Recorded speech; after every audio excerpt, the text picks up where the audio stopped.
Welcome to our historical explorations, where we delve into significant events shaping our world. Today we're exploring a dark chapter, the Rwanda Genocide of 1994. We'll scrutinize its origins, execution, and aftermath. We'll probe hard questions and learn from history for a better future. Ensure you're subscribed and notified for our future explorations. Please share this video widely. Understanding our past helps prevent future atrocities. The question now is, how can society collapse into chaos rapidly?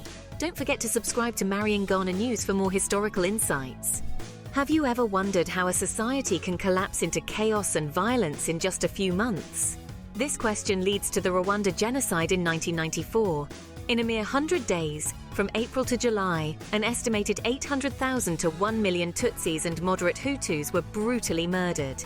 This tragedy wasn't a spontaneous act, but a calculated campaign of extermination, ignited by ethnic tensions and political manipulations.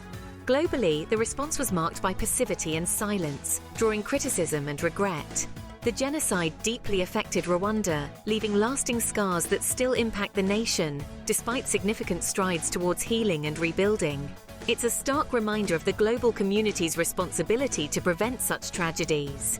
We must delve deeper into this event, examining its root causes and the aftermath to truly understand how a society can crumble so dramatically.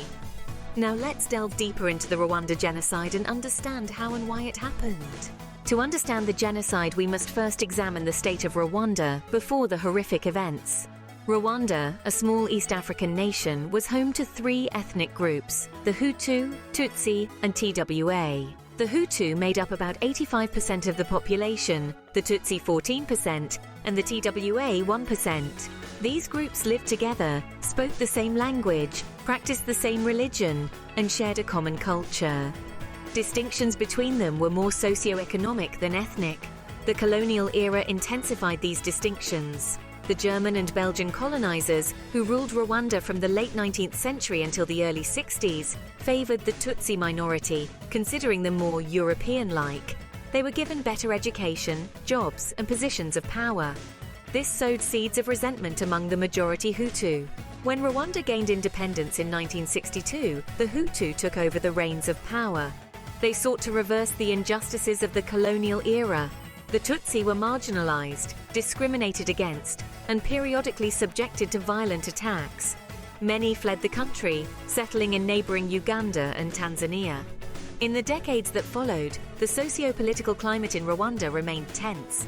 The Rwandan government, led by Hutu elites, maintained a firm grip on power. They used divisive propaganda to maintain control, painting the Tutsi as the enemy. This created an atmosphere of fear and mistrust. At the same time, Tutsi refugees in Uganda formed the Rwandan Patriotic Front, or RPF. Their goal was to return to their homeland and end the discrimination. In 1990, they launched a civil war against the Rwandan government. The war went on for 4 years, further deepening the ethnic divide. By 1994, the stage was set for disaster. Rwanda was a powder keg ready to explode. All it needed was a spark. This tension between the Hutu and Tutsi set the stage for the genocide.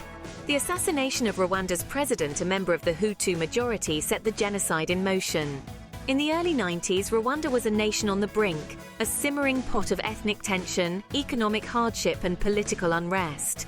At the heart of this was President Juvenal Habyarimana, a Hutu, who had led the country for over 2 decades. In the months leading up to his assassination, Habyarimana had been under immense pressure, both domestically and internationally, to implement power-sharing agreements with the Tutsi-led Rwandan Patriotic Front.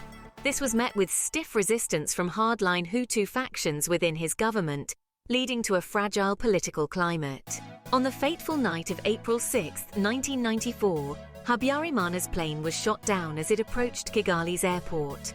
All on board, including the president of Burundi, were killed. The perpetrators of this audacious act have never been definitively identified, but what is undeniable is the cataclysmic chain of events it triggered. Within hours of the president's death, roadblocks sprang up across Kigali, manned by armed militia and soldiers. The radio airwaves were filled with hate speech, inciting violence against the Tutsi population and moderate Hutus. The spark had been lit, and the country was on the verge of an inferno. The next 100 days would see one of the most horrific episodes of mass violence in the 20th century. The assassination of Habyarimana was not just the loss of a leader, it was a meticulously planned catalyst, exploited by those with a genocidal agenda. It was the spark that ignited a firestorm of hate, fear, and brutality. In the immediate aftermath of Habyarimana's death, the world watched in horror as Rwanda descended into chaos. The political vacuum left by the president's assassination was quickly filled by a de facto government, led by hardline Hutu power ideologues. Their objective was clear and horrifying: to annihilate the Tutsi population. With the president's death, the country descended into a horrifying period of violence. The spark had been ignited, and Rwanda was about to be consumed by a genocide that would leave a deep scar on the heart of humanity. In the aftermath of the president's death, the genocide began in earnest. A chilling wave of violence swept over Rwanda, a small East African country, in the early months of 1994. This wasn't a random outburst of violence, but a carefully orchestrated campaign of extermination that had been in the works for months, if not years. The Interahamwe, a Hutu militia group, played a pivotal role in this brutal chapter of Rwanda's history. Armed with machetes, clubs, and firearms, they were the primary executioners of the genocide. They were aided and abetted by the government, which provided them with weapons, training, and lists of Tutsis to be exterminated. The government's involvement in the genocide was not just passive. They actively encouraged the killings through radio broadcasts and public announcements, stoking the flames of hatred and fear.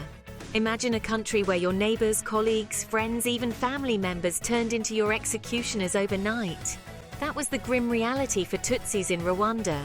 Men, women, and children were indiscriminately slaughtered. The violence was so widespread and so brutal that it's hard to comprehend the scale of it. In just 100 days, an estimated 800,000 Tutsis were murdered. That's more than 5 times the population of Wyoming wiped out in a little over 3 months. And what was the international community's response? It was, in a word, inadequate. Despite the clear evidence of genocide, the United Nations and the world's superpowers did little to stop the bloodshed. They failed to reinforce the UN peacekeeping mission in Rwanda. They failed to jam the hate radio broadcasts, and they failed to use their influence to pressure the Rwandan government to stop the killings. The world watched in horror as Rwanda descended into chaos. The genocide was a stark reminder of humanity's capacity for cruelty and the international community's failure to prevent such atrocities. It's a chapter of history that we must never forget, lest we repeat the same mistakes. While the genocide was unfolding, the international community was slow to respond. This statement is as chilling as it is true. The world watched as the horror in Rwanda unfolded, with the United Nations and individual countries alike seemingly frozen in their tracks. The United Nations, established to promote peace and security, found itself in a difficult position. Despite having peacekeepers on the ground, the UN was constrained by the mandate under which these forces were deployed.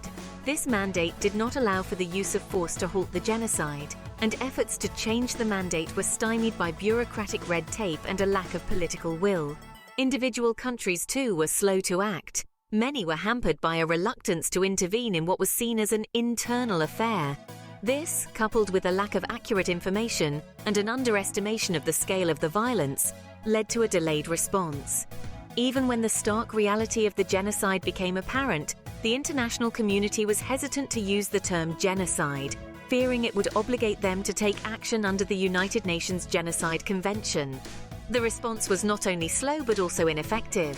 When the international community did finally respond, it was largely through humanitarian aid to refugees, rather than direct intervention to stop the violence. While this aid was certainly necessary, it did little to halt the genocide that was still raging within Rwanda's borders. So why was the international response to the Rwanda genocide so slow and ineffective? A complex mix of political, legal, and logistical challenges certainly played a part. But at its core, it was a failure of international will, a failure to recognize our shared humanity and to act decisively in its defense. The failure of the international community to act effectively is a dark chapter in our global history. It's a somber reminder of the cost of inaction and the importance of standing up against injustice, no matter where it occurs. The genocide ended, but its effects are still felt today. After 100 days of unmitigated horror, the genocide had ceased. But the aftermath was just beginning to unfold. Rwanda was left in ruins, its social fabric torn apart, and its people grappling with the enormity of the tragedy that had befallen them.